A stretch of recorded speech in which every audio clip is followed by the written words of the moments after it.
I was honored to be an German Marshall and Transatlantic Fellow for 4 years, and we did some really deep data work in the OECD about the role of regions beyond the global cities in terms of GDP. These are all the developed nations of the world. What you see is global cities account for 32% of GDP growth, but the reality is everything else in regions account for two-thirds. For two-thirds.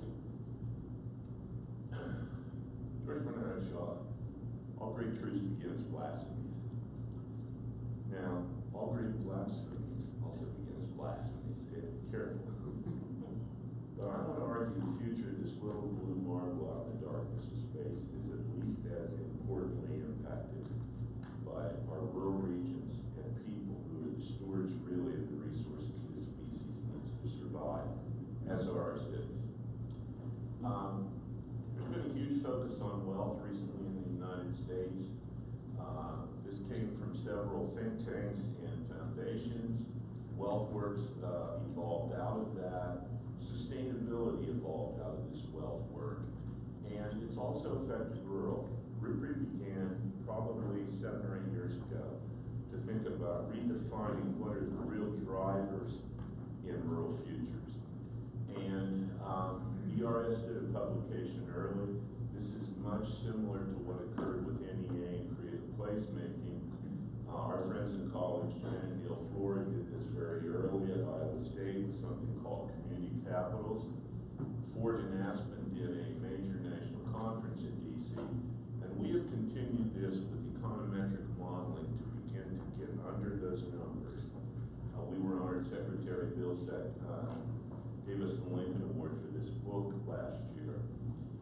We've been working around the nation and world in rural policy for quite some time, and we've changed the way we think about and talk about rural policy to comprehensive rural wealth and distribution. And we believe there are 8 wealth frames that rural places uniquely have that move beyond simply GDP as a determination of true rural wealth. Think about the earlier study I mentioned from the Knight Foundation. Why are people there? And the reality is the financial wealth is extremely important, but so are all the others. Those together make up the resilience of a rural place. And the reality is, I'm going to skip a couple slides here because I want to do something else. The real key here is the difference between a flow and a stock. Income is a flow in a region or a community, and it comes in and it goes out the stopper if you don't stop it and begin to build wealth. When you put the stopper in, you create a stock. That can be cash, that can be natural resources, that can be inclusion and social capital, that can be culture. What we are suggesting is that these capitals, financial capital, build capital, natural capital, human capital, social capital, intellectual capital, political capital, and most importantly, cultural capital, exist in a relationship with one another. And if you significantly enhance your financial capital, let's say your GDP goes up because of workforce wages. If you do that at the expense of your culture, your social capital, and your natural resources, in total, you have in fact declined your rural wealth. Your cash went up for a while, but all your other wealths declined, and in the end, the community is less wealthy in terms of its overall wealth. Ask any person in Appalachia today if the reliance on coal was good overall for the future of that region. So this leads us to think about, how do we go about this? We were honored to work with Art of the Rural in Minnesota 2 or 3 years ago to create something called Next Generation. Here are national advisors. You'll recognize a few of these good folks.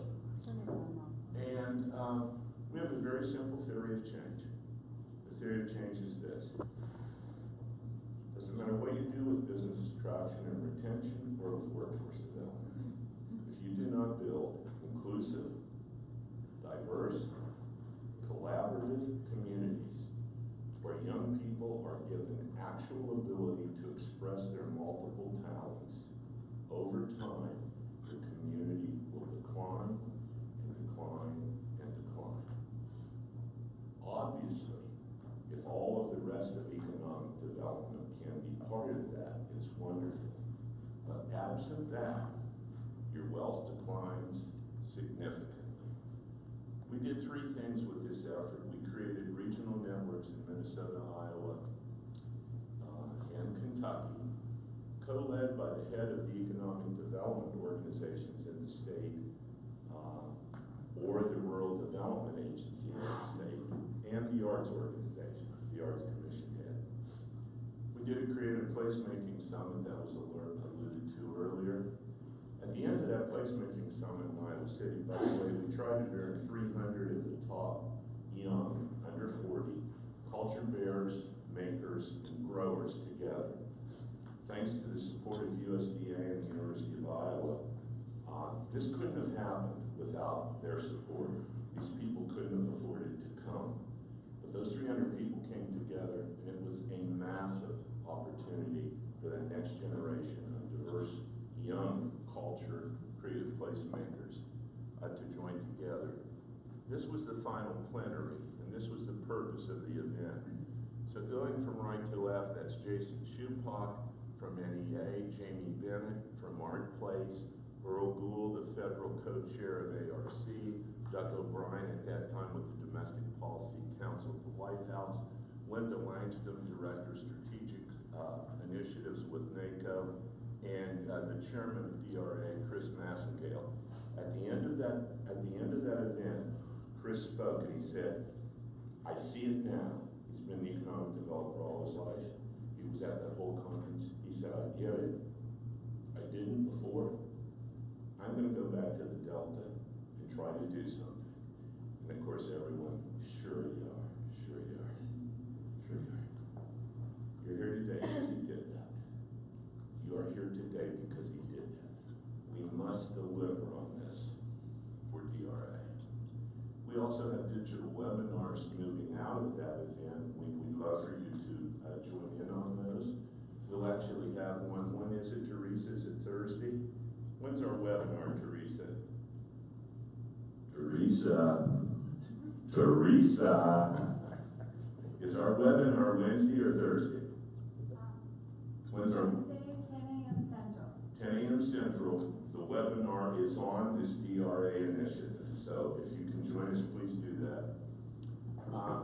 That's my presentation. We'd love to visit with you about why we do this. And I tried to do this quickly to introduce a dear friend. We came to this sector not of our own free will, actually.